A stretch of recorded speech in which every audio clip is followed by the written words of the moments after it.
Hello, everybody. Welcome. Welcome.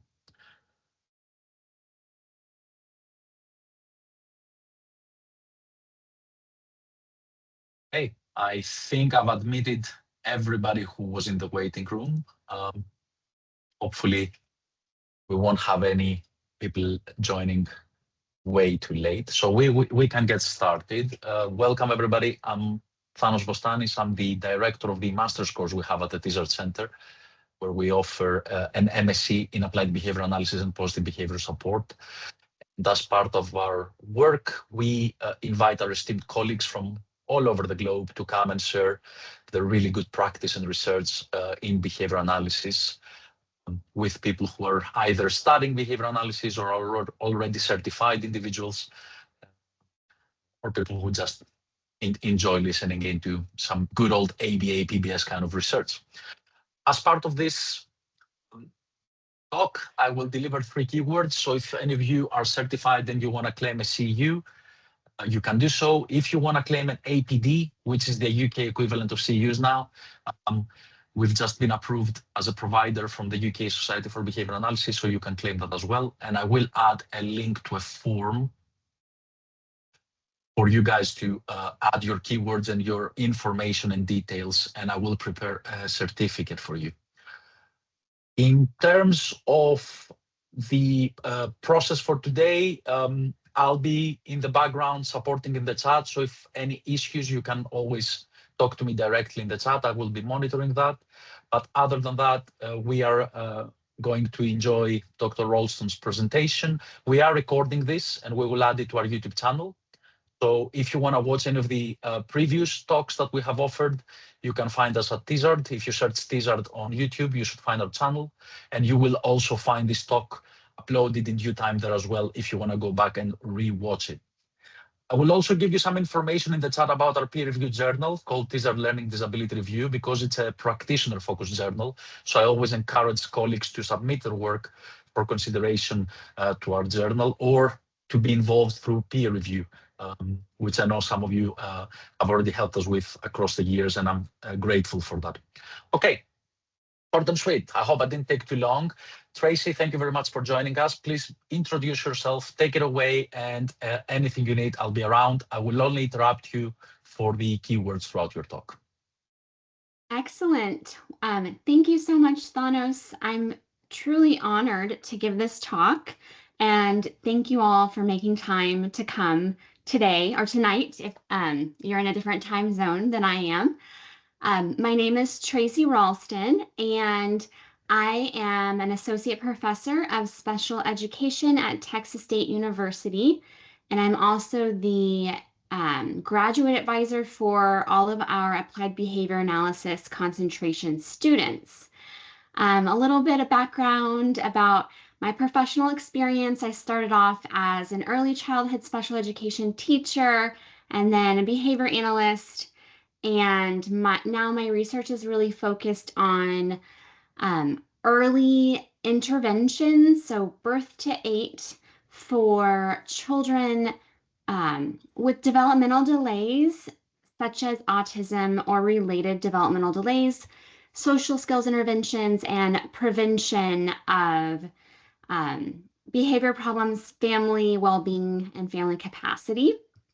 And the talk I'm going to present today is focused on really measuring what matters and not letting our measurement procedures take over our play interactions with young autistic children and those with other social communication needs.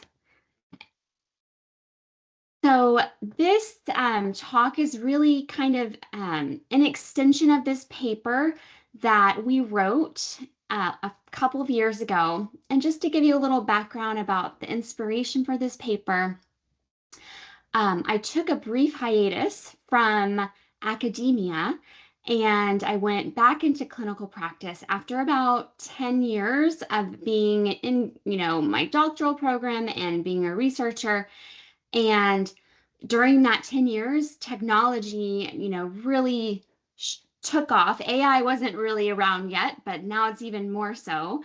And the data collection methods and just the ways that behavior analysts were collecting data became very digitalized and standardized, which I think can be a double-edged sword. So in the US, for example, we see less and less of like little clickers and paper and pencil, and more of data collection methods on iPads that are more automated, which can make life a lot easier, but also I think calls for some reflection and just careful considerations. So the talk for today, I'm going to kind of cover what natural environment teaching, the similarities and differences between NET or natural environment teaching and NDBIs or naturalistic developmental behavioral interventions. And then also we're going to talk about how do we choose instructional play targets for our younger learners, and then how do we write goals and design flexible data collection methods that really support that child-led or being really able to follow the child's lead during intervention sessions.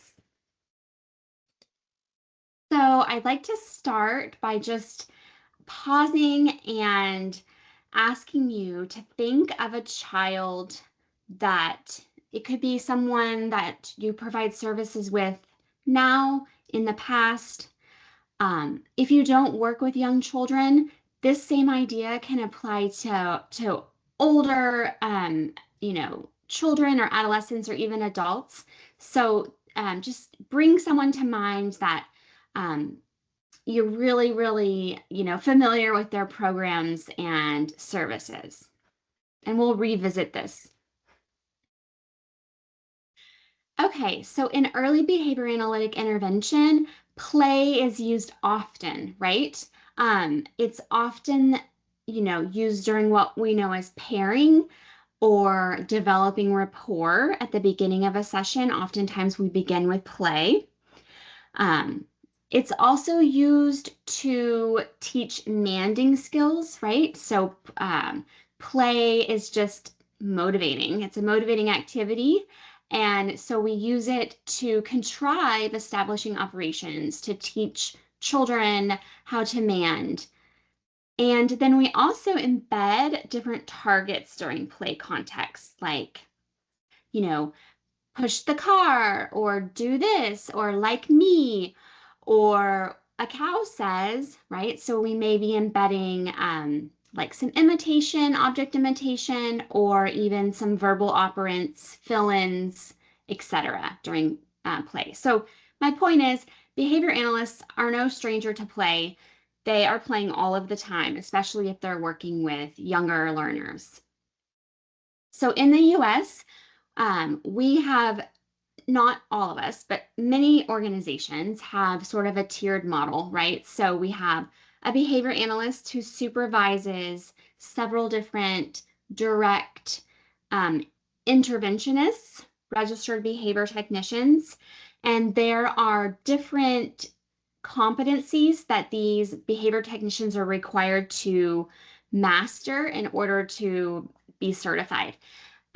Two of those are to implement discrete child teaching procedures and to implement naturalistic teaching procedures such as incidental teaching and natural environment training.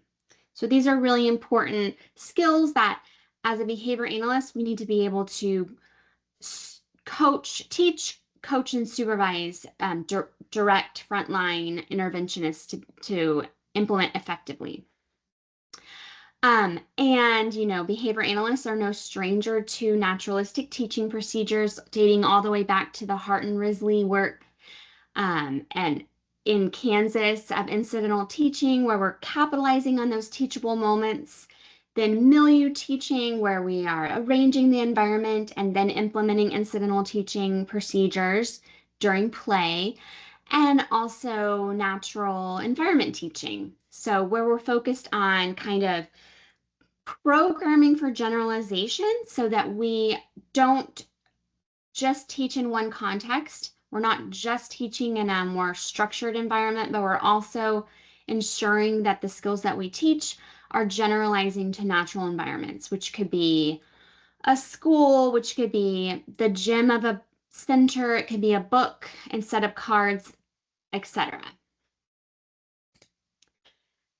So I think it's really helpful. When I first started talking about NDBIs, so naturalistic developmental behavioral interventions, with my BCBAs when I was a clinical director, and even my students, and it's a relatively new term.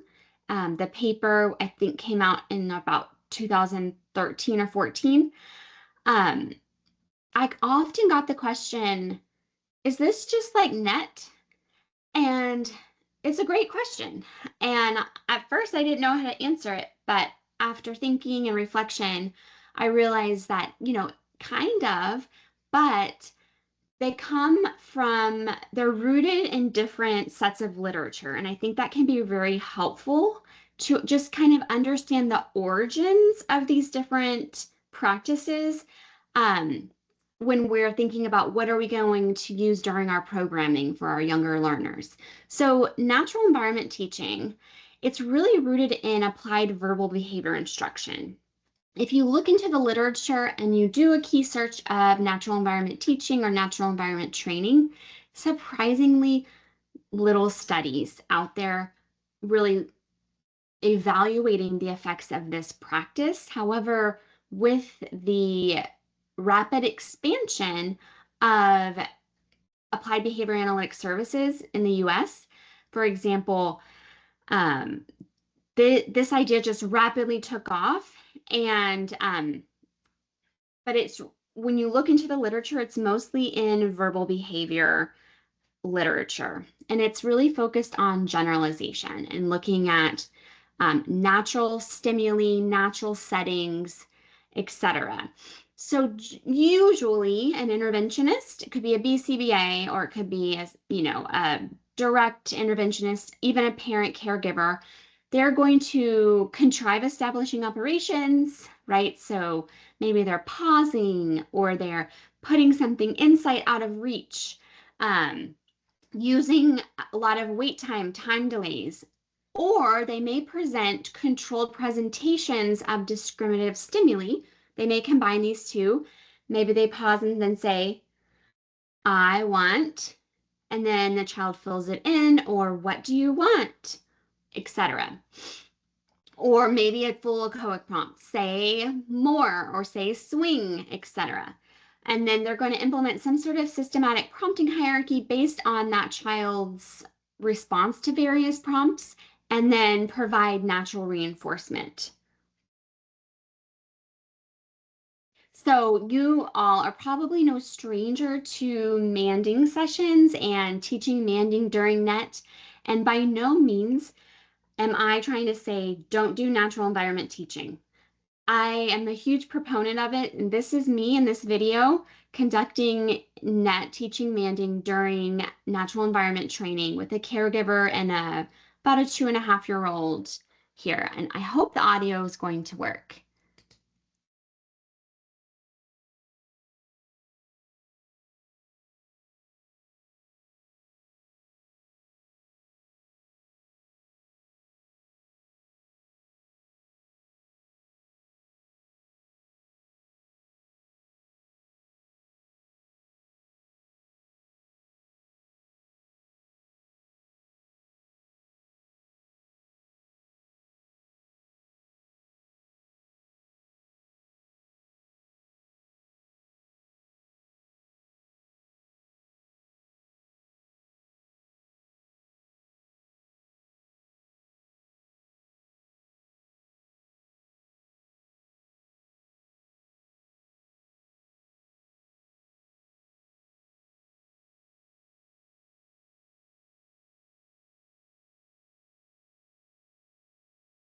So as you can see in that video, this is a motivating activity. We have a lot of indices of happiness, giggling, smiling, engagement, And we are focused on trying to teach more vocalizations, right, during this motivating swinging play activity. So our 3-term contingency, we're contriving an EO, pausing, implementing prompting, the child echoes, and then there's natural reinforcement with some added praise, because why would you not praise a toddler? So now I kind of want to talk about, okay, well, what are the differences and similarities between natural environment teaching and naturalistic developmental behavioral interventions? So from the literature, we know that most NET procedures have been described within verbal behavior and natural language paradigm theories. Oftentimes, there are discrete trials of pre-selected targets that are embedded within motivating play contexts and repeated throughout the session, which is just kind of what you saw in that video. Okay, NET is play-based, it's naturalistic, and it prioritizes generalization of skills. These are all things that we want. Okay, so what about NDBI? How is it a little bit different? Well, it's derived from ABA, behavior analysis, but also incorporates a lot of developmental psychological principles and theories into these sort of like models of intervention. Usually, the targets are not predetermined because we want to more loosely implement direct teaching episodes. So really, NDBIs are at the intersection between developmental approaches and behavioral approaches. And that's kind of where those two get married. That's what an NDBI is. So we know a lot of the really important developmental strategies for young children. Sitting face to face, we want them to see our expressions, our affect. We want to maybe be a little exaggerated with our intonation and facial expressions. We want to notice the child's interest. We want to see what are they into and really be able to follow those interests, joining into their play, and then not having too many demands, right? So we want to limit like, what color is this? What shape is this? What does this say? What is this? So that can really just kind of like put the kibosh on the fun in the play. So these are things behavior analysts do all of the time.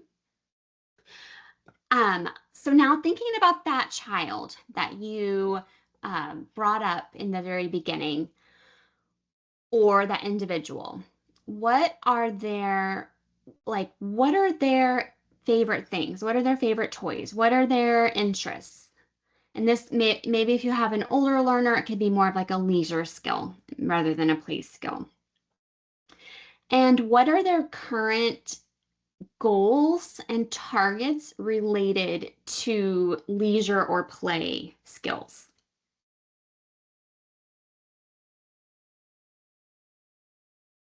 Okay, hopefully you've had a little bit of time to think about that. So I am, an instructor in an ABA program here, and one of our tasks is to ensure that our students, our pre-service behavior analysts, are able to master and be competent in all of these skills. And one of these is to design and evaluate trial-based and free operant procedures. It's only one task, but whoa, there's a lot to unpack here. Okay, so Tracy, before you do so, could I deliver the first keyword? Yes. Guys, the first keyword for your CEU, APD, etc. is nature. The first keyword is nature. I repeat, your first keyword is nature. Okay, thank you very much. Awesome. Okay, so if we think about having maybe these two different buckets, where some skills are better taught and measured using free operant teaching arrangements. And maybe some other skills are better conceptualized and measured using trial-based procedures.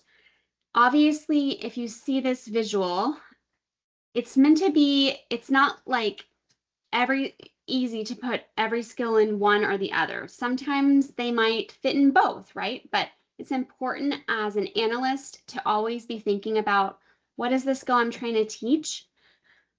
How would I write that goal? How would I measure it? And then how would I teach it, right? And if we can't measure it easily, then we need to change the goal probably. Discrete trial is, I believe I took this definition from the Cooper, Heward, and Heron book. It's any operant whose response rate is controlled by a given opportunity. Okay, so these responses are under the control of someone giving an opportunity to emit the response. So there has to be some sort of presentation of a discriminative stimulus or an establishing operation in order to evoke these responses. Generally speaking, we're going to display these behaviors on percent metrics, right? So if we think about our y-axis, generally it's going to be like percent independent, percent correct, that kind of thing. So it's like independent over total opportunities is generally how we're measuring discrete trial. It's also known as a restricted operant, controlled operant. When I was first learning about this, I don't know if you guys use the Alberto Trotman book, ABA for Teachers. It's a little bit older, but they call them controlled presentations. And there is nothing wrong with measuring skills like this. And many early social skills are best described as restricted responses. And they're best measured this way, where we're going to have like a plus or a minus, right? Plus, minus, no response. So we have an SD, response, reinforcer. This is our learning unit, our 3-term contingency for trial-based teaching. Here is an example of some early social skills that are really well suited for discrete trial teaching arrangements. Intraverbal skills, for example. So with intraverbal skills, the SD is going to be someone else's verbal behavior, right? So a cow says, moo. Ready, set, go. These are going to be really well suited for this type of teaching arrangement and measurement. Receptive identification or listen or responding skills. Someone has to tell you what to listen to and what to do, right? Go get the ball. Go put this in the trash. I tell my son that all the time. He loves to put things in the trash can, which is very helpful. Responding to a peer. A peer mans to the child. So in order to respond to a peer, someone has to man to you. Look at this. I want to turn. Hand me that. Those types of things. So the child would either not respond, or respond incorrectly, or respond prompted by someone. So some of our common curriculum or criterion referenced assessments in early intensive behavioral intervention name a specific number of responses or skills that a child needs to display during that assessment in order to get credit. And for example, this comes from the VB map, level 2, the 6th milestone of the intraverbal category. So the child completes 10 different fill-in-the-blank phrases of any type. It could be a song fill-in, if you're happy and you know it, clap your hands, right? It could be animal sounds, object sounds, the car goes, beep, beep. You guys are probably very familiar with all of these fill-in-the-blanks or early intraverbal skills.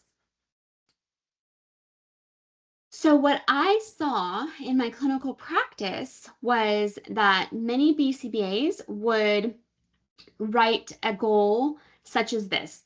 The learner will complete 10 fill-in-the-blank phrases with 80% independence across 5 consecutive sessions, for example, maybe across 2 therapists or some other criterion. So when we have 80% independence, that's automatically telling me that I need to have trials, right? So I'm going to need to pre-select 10 fill in the blanks for the interventionist to target. And they're going to have to, maybe I ask them to present these SDs 5 times per session. The data sheet in one of those electronic formats may look something like this. We have an independent response, maybe a full verbal model or full echoic, partial phonemic cue, no response or error. Nothing wrong with this goal or this type of data collection. But now let's switch gears a little bit and talk about free operant teaching arrangements and free operant behavior or responses. So a free operant is a discrete behavior that can be emitted anytime, and it's not restricted by a controlled presentation or, that should be or a discriminative stimulus. So this is, the learner can engage in free operant behavior at any time. Oftentimes when we are like the challenging behaviors that we target for reduction are those interfering behaviors.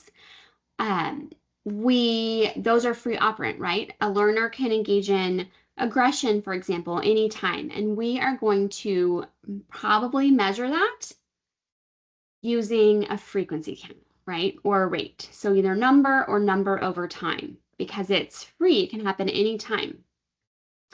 Reinforcement remains available and the learner can continue to respond without having to wait for the new stimulus to be presented. So it becomes less important how many trials the interventionist is presenting, but more important is the environment, how they're arranging the environment, because reinforcement is always available in these types of teaching arrangements. You can have naturally occurring and contrived SDs, right? We're not just putting a kid in a room and letting them do whatever and saying, well, this is a free operant teaching arrangement. We're still contriving motivation. We're still prompting. It's just that we're also collecting data when they are engaging in that behavior without our verbal SD or our prompting hierarchy. And the main difference between free operant and discrete trial arrangements is this absence of the intertrial interval. So the interventionist is no longer deciding, I'm going to present 5 trials of this target during this session. The learner is in control because reinforcement is always available. So there should be multiple SDs in that environment that are signaling to the learner that, hey, reinforcement's available. So that's pretty cool. So thinking of that same kiddo, what are some different ways that you measure their play skills currently?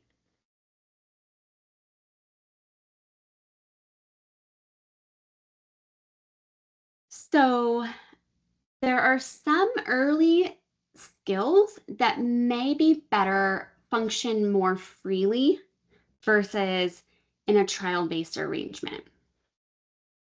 And this is my opinion, obviously. So ones that come to mind are motor skills, for example. Okay, so you have an infant and a toddler. Your infant could pretty much roll over anytime. Like that's one of their first motor skills. They could sit up whenever they want to. That's always available. They could start walking. We're not only concerned about if they're rolling over when I say roll over like me, right? We want them to roll over. We want them to be independent. Same with object play skills, which are manipulating objects. So they could shake their rattle. If it's in the room, they could shake it, right? They can bang two blocks together. All of those object play skills. They can engage in those anytime that those objects are available. So let's kind of hone in a little bit more on play skills. Obviously, there's so many different ways to play, and this is one of the reasons I love working with young children, is that you get to play all the time. So that's really fun. So there's physical play, you know, running around, kicking a ball. There's imaginary play, social play, solitary play, parallel play, playing, you know, cooperative play. So many different ways to play. We're not going to talk about all of those in this talk, but the one I wanted to focus on is symbolic play. So this symbolic play, why it's so important for young autistic children to learn, is that we know from the developmental literature that having symbolic play skills is such an important predictor of later language development, later social engagement, and emotional regulation. So we know being able to pretend, and this can be very, you know, I'm not denying that this can be challenging to teach to some, but having those skills really helps children understand emotions, understand replaying events, and understanding perspective taking. So when we think about like stages of object play, and there are different terms for this, but generally it starts with exploratory play and moves to functional, pre-symbolic, and then symbolic. And knowing these stages of play and knowing the progression, this is where the D, or the developmental part of NDBIs, really shines and becomes helpful to us. For example, in exploratory play, this is where children are really interacting with objects with their sensory system. They are mouthing things, squeezing things, scratching things, banging, shaking, just like turning pages of a book, gathering things together. So this happens, you know, in that first year of life typically. Then we have functional play, where we have more specific yet simple ways of engaging with objects. Like I'm going to dump objects. I'm going to put things in containers. I'm simple puzzles, simple inset shape sorters, those sorts of things. So just a little bit more specific, but still pretty straightforward and simple. Now, pre-symbolic play, this is where we really get it a little bit bump in that level. So this is where children begin to direct actions towards themselves or objects. So it could be like a doll, a little figurine. It could be like a little a baby doll, right? So maybe we're rocking the baby, we're feeding the baby, maybe we're pretending to talk on the phone. I have a 2-year-old son, and I don't know how he knows to do this and talk on the phone, because I feel like we're always on speakerphone, but he does that. And so that would be a pre-symbolic play action. Brushing a doll's hair, feeding, pretending to feed you, pushing a truck down a path, etc. And then finally, we have symbolic play, where we have more sequences, and the figurines, or the dolls, really come to life. So what I mean by that is that instead of the child brushing the doll's hair, the child would make the doll brush their own hair, or they would take a little dog and make it pretend to eat. So actually the figurines come to life and do pretend play actions. So what is the learning unit or the three-term contingency that best describes object play? So probably the SD, or the signal that reinforcement is available, is the object, right? So it's probably not a person. And of course, these contingencies are overlapping and they don't act in isolation, and people are very reinforcing to young children, but the control of the stimulus control should be the object or the toy or the doll. That is what signals that reinforcement is available. And the reinforcement is joy, right? It's the pure joy of playing with these objects. And maybe there's some extra social reinforcement in there too. So kind of thinking about these levels: exploratory, functional, pre-symbolic, and symbolic. This is just kind of a reminder of this progression.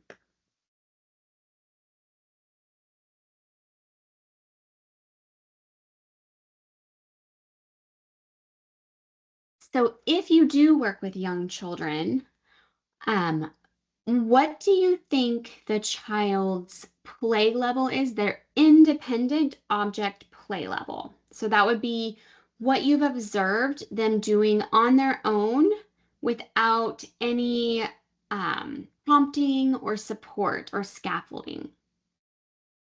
And then what might be one step ahead? So would that child be engaging in more exploratory play, functional, pre-symbolic? And yes, children can be, in between two of these.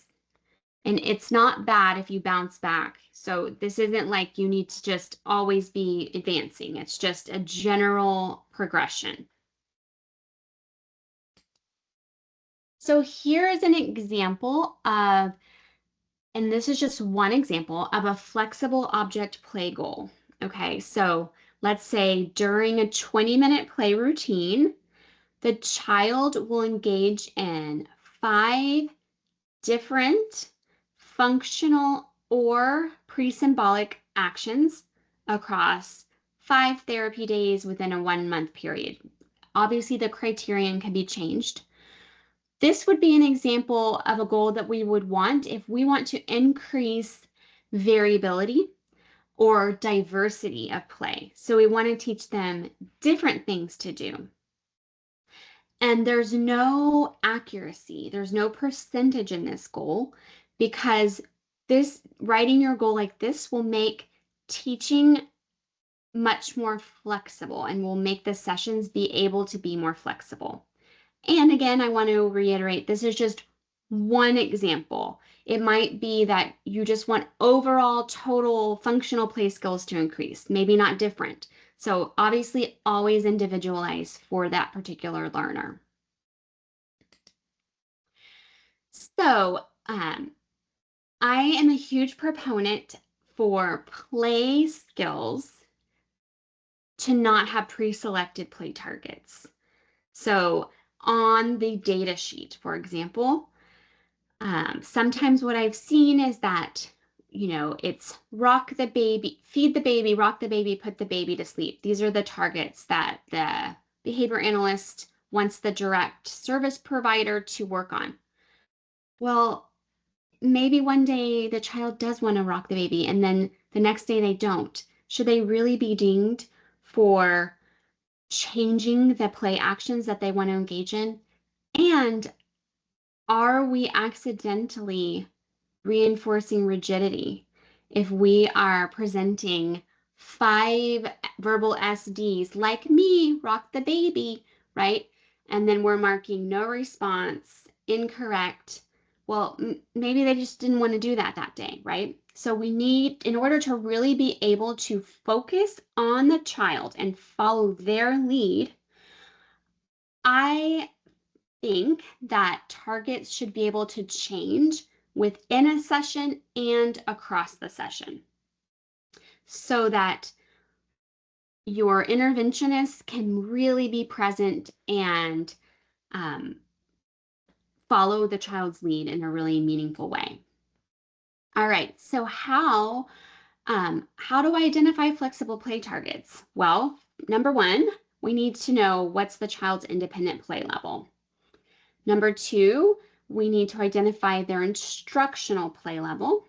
And number three, we need to be able to identify a variety of play responses or play actions that are within that child's instructional level. So step one, determine what the child's independent object play level is. So remember their independent level. These are the play actions that you've observed. Maybe it's during an assessment or maybe it's during your sessions that they engage in on their own with zero scaffolding, zero prompting or support from an adult. So we want to know generally is the child, what level is the child at, right? So generally getting an idea of that. Step two, we then want to determine what their instructional level is. This is going to be within their same level or one step ahead. So even if they're within one level, there's plenty more actions that we can probably model and teach. And then we always want to just be kind of modeling and teaching one step ahead. This is where that Vygotsky's zone of proximal development really comes into play here, right? So if you think back to a psychology class or developmental psychology class, there are independent levels, like what they can do unaided, and then what they cannot do. But we really want to be teaching within what they can do with some guidance, right? We don't want to be teaching them things that are just way out of reach that can be very unmotivating. And then step three, we want to select possible play targets that are aligned with their interests. So if they don't want to rock the baby, they shouldn't have to rock the baby, right? If they don't want to push the car, they shouldn't have to push the car. When we think about neurodiversity affirming practices, we really need to be considering what does the child want to do? Where is their assent in this session, right? We want to be able to provide therapeutic interventions that are aligned with their values and interests. And we also want that to be within their instructional level. So take this little cute AI generated guy, and obviously he loves Hot Wheels, right? So he is all about these Hot Wheels, and I can't blame him. They are fascinating, as I'm learning as a new mom. So step one. Yes. Before you go into detail, can I deliver the second keyword? Sorry to interrupt. Guys, absolutely. The second keyword is number 55. You can type it as a word or you can just pop the number in the form. Either way, number 55 is your second keyword. I repeat, number 55. Thank you. Okay, so thinking back to this little guy, in his assessment, he's always rolling cars. One of the responses that was observed in the direct behavior observation is him rolling cars. What level of object play would that response fall under? It would probably fall under functional, okay? So now I know his independent play level, and obviously I wouldn't just base this off of one response of rolling cars, but just for simplicity in this presentation, I wanted to choose one skill.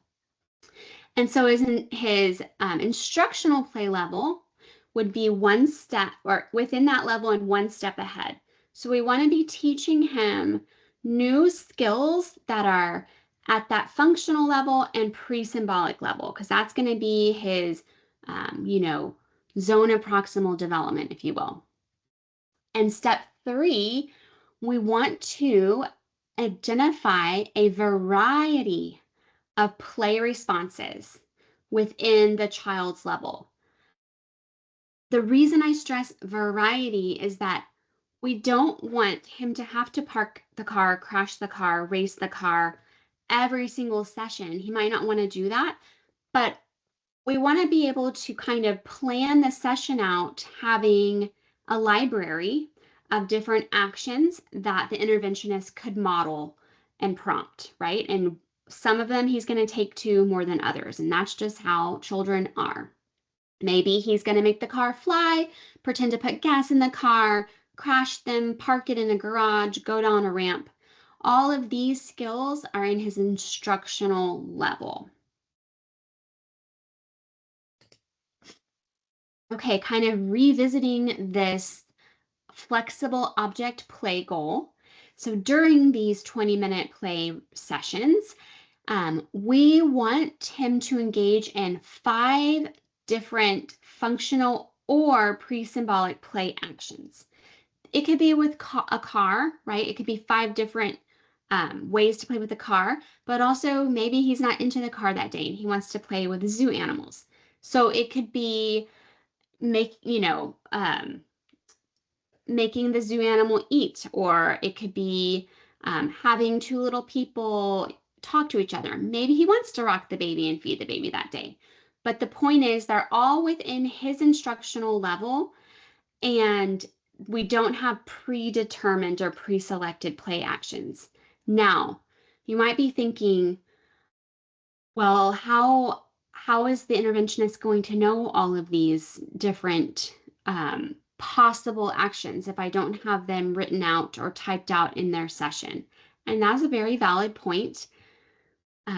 We have to teach them about developmental levels of play, and there has to be some training in that so that they really do understand all the different options.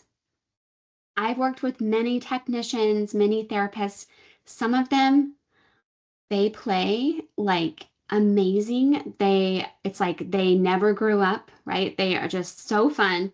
Some and many adults just kind of haven't played in a long time. So they just kind of forget. And so we have to give them some ideas. So in our program, we want to have ideas, but we want them to have that autonomy to bounce around between those different potential targets as well. So for example, in sort of like the previous discrete trial training arrangement, maybe I want this RBT to work on parks the car, run that target every single session. And I have my prompting hierarchy and no response and error. Okay, so I would say that, in my opinion, no child plays wrong. There's not a wrong way to play, right? What is the point of playing?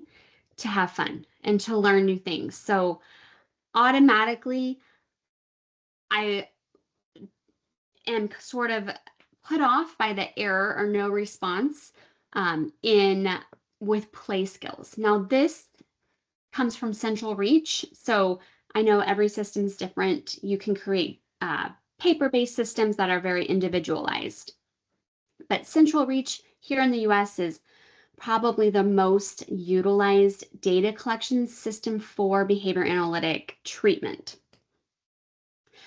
And within that system, they also have frequency counts. And we often see this used for challenging behaviors because we know that many challenging behaviors are free operant. They can happen at any time, right?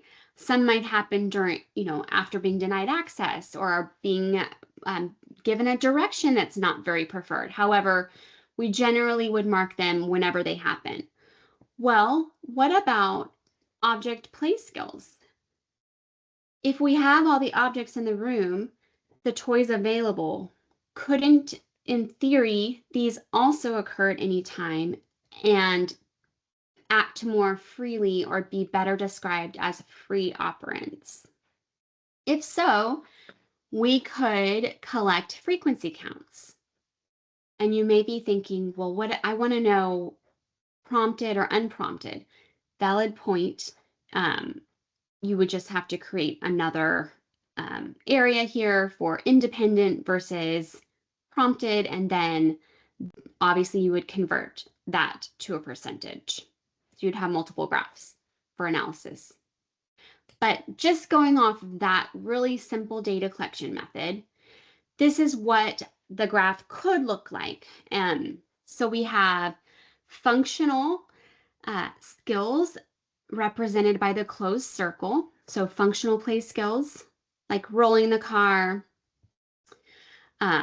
parking the car. Pre-symbolic play skills are represented by the stashed line here, and then we have a combined represented by the histogram in the back. Along the y-axis, number of different play actions. And remember, our goal was that we wanted the child to engage in 5 different functional or pre-symbolic play actions across 5 sessions. And so I love to use a goal line here, and then we can simply count 1, 2, 3, 4, 5. So we can see at session 14, the child met this goal, right? And so it's a little bit different than having a percentage, but we can still visually see that. And then some days we're going to have less because we want variability. We want diversity. We don't want to reinforce rigidity. Have you ever seen a session kind of look like this, where we have the child playing over here and the RBT, or the behavior technician, interventionist, is a little confused because the data sheet is so long. They are hyper focused on the data sheet to the point where maybe they're even missing out on some really valuable opportunities to engage with the child. So instead of a session looking like this, I would argue that if we simplify our data collection and use simple frequency counts for object play skills, this will allow the interventionist to have much more engagement during these sessions. You know, we don't need to measure every single thing. We just need to measure the most important things. And that allows us to be more present and follow the child's lead. Some final thoughts are thinking about discrete trial versus free operant teaching arrangements. I think it's just very helpful to always remember during assessment and goal writing. So following our assessment, we're writing our goals. We want to really think critically about, does this skill fall, which bucket does this skill fall more easily into, a discrete trial or free operant? And that's really going to change the way we write that goal, which will change the way we collect data on that goal. And that's could allow us to have more flexible sessions and promote more flexibility and variety and diversity when we're teaching play skills. Every play session is going to be different. Children change all the time. Their motivation changes. Your preference assessment you did yesterday might not work on Friday, right? So we have to continue to update these things and think about how we as behavior analysts can continue to reassess child motivation and child interests. And then kind of thinking about that child that we've been revisiting throughout this presentation, I would love if you just thought of, one takeaway from these ideas that we talked about that could influence their assessment or programming or treatment plan or data collection. And that is all I have for you guys today. Thank you so much for listening. Thank you, Tracy. That's really, really interesting. And I think you've raised some really valid points. You got me thinking about some things. Folks, please pop your questions in the chat for Tracy. We can read them out. So many claps. Oh my. I'm not surprised. It was really, really, really nice, Tracy. Really, really nice. Thank you I've guys so much. got a question. Have you considered putting your data on a standard acceleration chart? I imagine this is because you're primarily advocating for frequency measures, which is the bread and butter of the PT people. Yeah, you know, I haven't looked into that much because it wasn't an option within the system that I was working, and I'm not fully trained on acceleration charts, but I do think there's some clinical utility there. And that's something that could be very helpful since I am advocating for frequency counts, and I do think kind of looking at a cumulative record could be super helpful when tracking progress. Agreed. I'd love to talk to someone who could help with that. It's not my area of expertise. We can hook you up with some precision teachers. Don't worry. Careful what you say. There are too many around in this group. They will be emailing you. Don't worry. Oh, good. Haven't delivered the third keyword just yet, but I will do so now in case folks need to go. The third keyword is fun, because I appreciate Tracy's point. It should be fun. It's at the end of the day, that's what we should be doing with our students and clients. Have fun, make sure they're enjoying the sessions. So your third keyword is fun. Let me quickly post again, while people are asking their questions, let me quickly post again the link to the CEUs. Please remember to click on this before you leave, because otherwise you might not have access to it. Let it sit on your browser. Someone said, thank you very much. It was really informative, helpful for my future work with children. Very good. Excellent presentation. Someone says, does it mean that targets have to be defined going into a session, but have lots of examples, and there is not one specific kind of example to focus on? Or the RBT is meant to know which skills fall under certain developmental levels and score them accordingly on the go? What do you think, Tracy? Excellent question. So the target would be defined in that you're working on play skills within a certain level, and the interventionist, yes, having lots of examples. So like on the program, right, or on the lesson plan, you would have a menu. So they're not just having to come up with this on the fly. So you have a plan, but it's flexible. So they would need to kind of know a little bit about those developmental levels, but you could have a list for them. It really depends on their training, their background, their comfort level. And I would also say, don't get so hung up on, is this a functional or pre-symbolic, right? Like, we just want overall growth, but some of the skills kind of fall into both. And so, you'd work with your supervisor on that. But I hope I answered that. But there are a lot of nuances, which I think is what your question kind of brings up. I hope I answered that to sufficient detail. If not, please email me and I'm happy to have a conversation about it, because there's no one, it's not like this is right or wrong. This is like a framework. Agreed. Someone says, very helpful way to distinguish the difference. I love the message, focus on the child, not the data. Glad to hear it, and I agree. Sorry, my child was screaming in my ear while you said the third keyword. It's fun. It sounds like you are not having fun, but the keyword is fun. Hang in there. Tracy, yes, you did answer the question. Adi has said that he's happy with that. Any other questions, folks?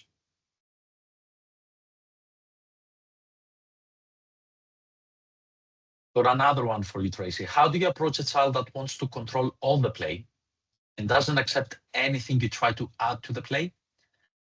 There's kind of that rigidity there. How would you deal with that? Well, I think for a child like that, we would want to focus much more on the developmental strategies. Like like just joining into their play, accepting someone joining into their play. That might be a prerequisite skill before even teaching them a new skill, right? You know, mirroring their play, having two sets of objects. So you're not having to take their object away, but you can model kind of passively with a nuts, like having, you want two baby dolls, two cars. You don't just want to be like fighting over one car. And then descriptive commenting and limiting demands. So I would say and I can picture this kid. I've worked with many children like that, and that's when we kind of have to back off of some of our behavioral strategies a little bit, and instead, you know, we might call it pairing, but there's actually a lot of literature in like the parent-child interaction therapy literature of really relationship building, right? So you need to get that kid to trust you, and kind of focus on some more of those developmental those strategies that are more derived in developmental science. Good. This was a great talk regarding breaking down play skills and how to be flexible with taking data. Someone else says, thank you, really helpful and interesting. Thanks for this amazing presentation. I work with this population centered on developmental science, which is my favorite part. And the question is, for clinicians working in school settings with limited time, what are one or two efficient ways we can measure socially meaningful progress without adding a big data burden for staff or families? Well, I would definitely have to know more about the context and the setting, but as a teacher, a former teacher, I completely understand not collecting data every day, but maybe collecting it 2 or 3 times a week at key times, and alternating the kids. So maybe you collect data on like this group on Monday, Wednesdays, this group on Tuesday, Thursdays, so that you're just kind of reducing the overall like number of like data that you need to collect. I also think using rating scales can be very helpful in more applied settings. And having very, very strong, good anchors that are described in the paper that I talked about, and I can email you the PDF. I have some examples of rating scales, but I do think in school settings, you know, it has to be feasible, or it's not going to get done. We're not one-to-one. So yes, those have implications for how we can feasibly collect data. And your data, even in a school setting, shouldn't be so burdensome that you can't teach, right? Like the teaching is more important. Very good. Okay, guys, I will stop there. I am aware Tracy is a busy bee. I don't want to take more of her time. Tracy, thank you ever so much. For those of you that want to revisit this, we will upload it to YouTube so you can come back and watch it. Do reach out to Tracy, find her paper. It's a great read. It's what prompted me to invite her. I loved that paper. And Tracy, hopefully we will have you back in the future to talk to us about more of your work, okay? I would love that. Have a wonderful rest of your evening or day, and thank you so much. I appreciate all of your time. And thank you, everybody. Don't hesitate to reach out. Bye. Bye-bye. Bye-bye.